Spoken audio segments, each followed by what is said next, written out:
Let's do this. Lindsay, what are we here to talk about today? This beautiful day in January. Okay. We are talking about listening. Listen up. See, Lady Gaga's like, can you stop singing, lady? um, yes, so I got this email that again got kind of Sean Patrick and I riled up. The email newsletter that it's from is called Raisin Bread. So this is a little email newsletter that I like to read. So we'll share it in the references of this episode. But the topic of the email was like, it says, you like your 2021 marketing plans, but will your customers? And I'm like, interesting. I always think about that from a strategy perspective because we're kind of like over here making the plans. And then it's like, how are customers actually reacting to the plans that we're making? And what this email was saying, it says, in an ideal world, marketing is a conversation, part telling customers about your business, part listening to their stories. In reality, though, listening often falls by the wayside. Boom. And Caitlin, CEO of Customer Camp, which is a very cool company that we can talk about later, wants to change that. She recommends marketers not just buy behavioral data and send out surveys, but also have actual one-on-one conversations with their customers, almost like ... human beings. And I was like, yeah, right? Yeah. Yeah, Yeah. I love this.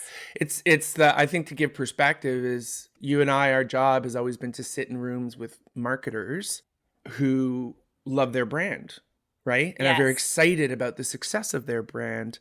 So, and our job is to give them what we think they asked for, or that we think they want. And so we go off in a room and we come up with all these great ideas. And how often in that is it like, does anyone say, but wait, is this really what customers want? So it's the assumption we tend to often make. And I think, we said it last week, and this is why we're talking about this today, is to say, right now it's about brands need to listen to customers.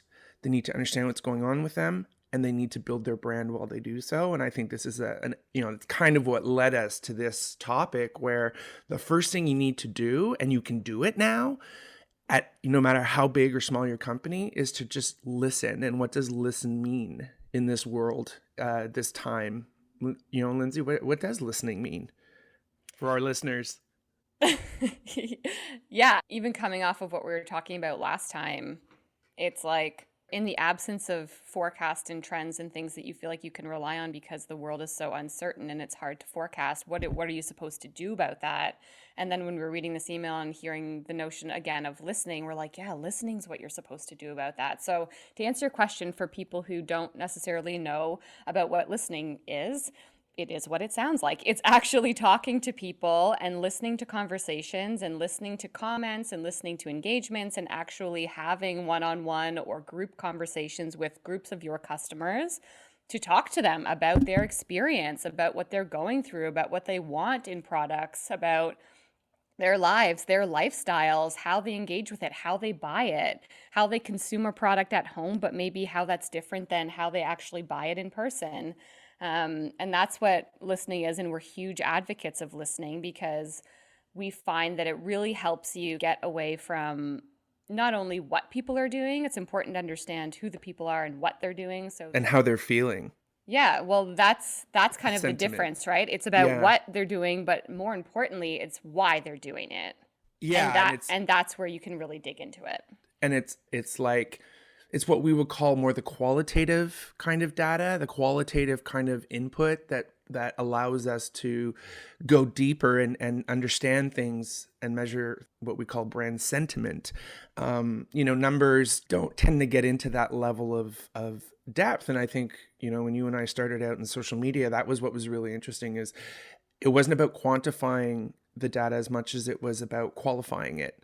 Because you could always quantify in different ways and different measures, but what was really different about social media and that whole sort of idea around understanding what people feel, for the first time ever, they could freely share how they were feeling. So like you said, listening can take a lot of different forms, and it's really about just stepping back and trying to understand the conversation, right? Yeah. Don't jump into the conversation. Don't be that person at the party who jumps in and says, hey, Sean Patrick, VP sales, and shaking hands and kissing babies.